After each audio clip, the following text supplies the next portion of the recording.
Maayong hapon! Magandang hapon sa lahat. Nandito na naman tayo sa kusina ko.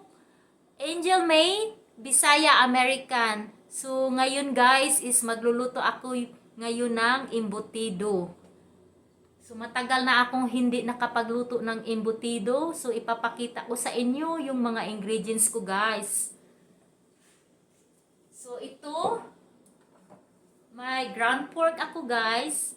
Tsaka hahaluan ko ng spam with bacon. So yun ang style ko ngayon. Tapos mag-chop ako ng, ito lang ang nakikita ko sa kusina ko ngayon guys is hindi ito, simple lang itong embutido na gagawin ko guys. So ito yung carrots ko, tsaka yung onion ko. Tapos meron na akong bell pepper na mixed bell pepper na ita-chunk ko sila lahat. Tapos garlic, pampabango yan guys, yung garlic. Tapos haluan ko siya ng sweet release guys. Yan. Tapos meron din yung pasas or raisins. At yung mga lasa guys, meron akong ground black pepper na ihalo ko. Tapos yung nor pork. At syempre, hindi mawawala yung asin. Tsaka haluan natin ng sugar guys para medyo matamis siya, para may halong with love. Syempre, napakita ko na yan. At yung pampalapot guys, yung cornstarch ang gagamitin ko. Yung iba kasi gumagamit ng breadcrumbs or flour.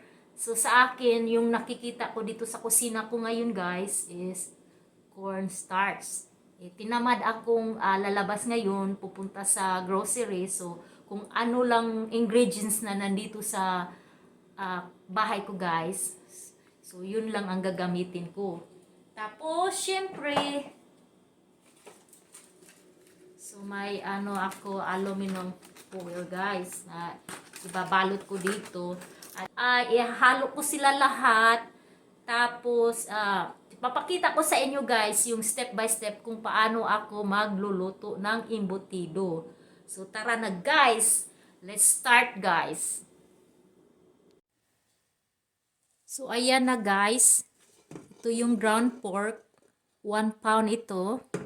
Tapos haluan ko siya ng spam with bacon.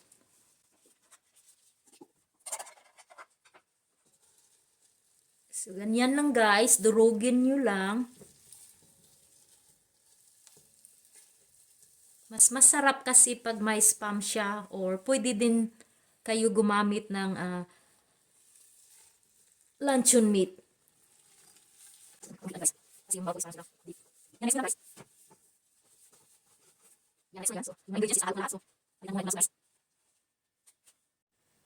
Ayan, naka-cubes na siya guys. Ihalo ko ito. Bell pepper, onion, carrots, mixed bell pepper yan guys. May pula tsaka yung green. Tapos yung garlic, pangpabango guys. Mga ganyan lang karami. Tsaka yung sweet release. So kayo na ang bahala kung ilang sa akin mga ganyan lang karami guys. Tapos yung raisins.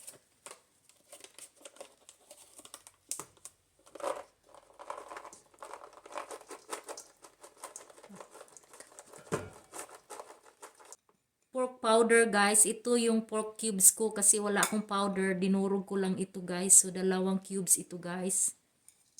Pangpalasa. Tapos yung asin, kayo na ang bahala. Sa akin walang measurement ito guys. Mga Ganyan karami.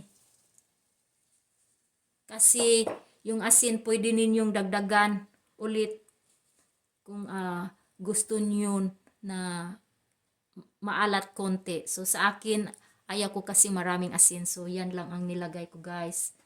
Tapos yung black pepper na ground. Mga ganyan lang karami guys. Siyempre, yung pang with love. Para matamis, lagyan natin ng sugar. Para pantay yung lasa guys. Ganyan lang siguro. Tingnan natin yung... Okay. Lagyan natin ng cornstarch.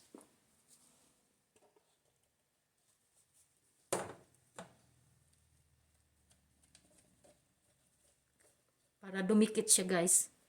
1, 2, 3. Yun lang. Tapos, i-mix natin guys. Mix ng maayos.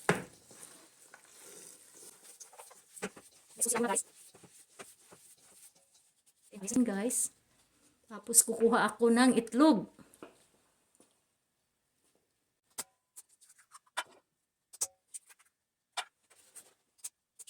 Yes,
my last batch.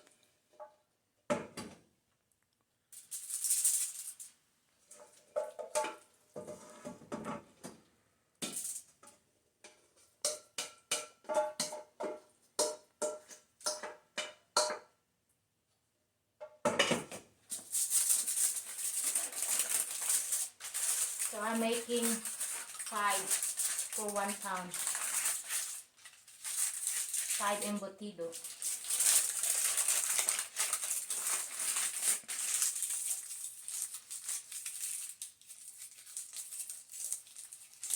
Pretty easy guys. It's just step by step. Let's go.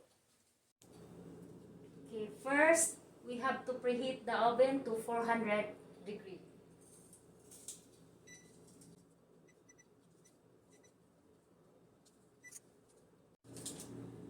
Okay guys, let's bake this for 30 minutes or until reach into internal temperature 160 Fahrenheit.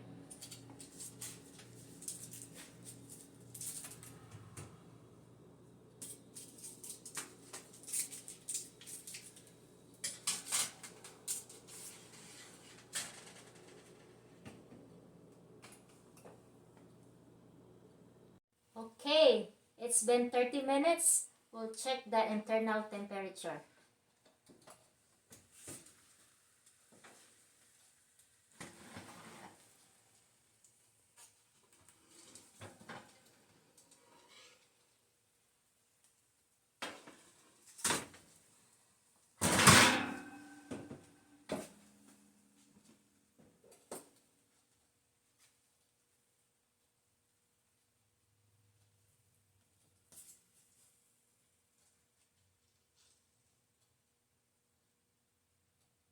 Let's cook. It's 193. 193, it's good. Okay, let's try while it's hot.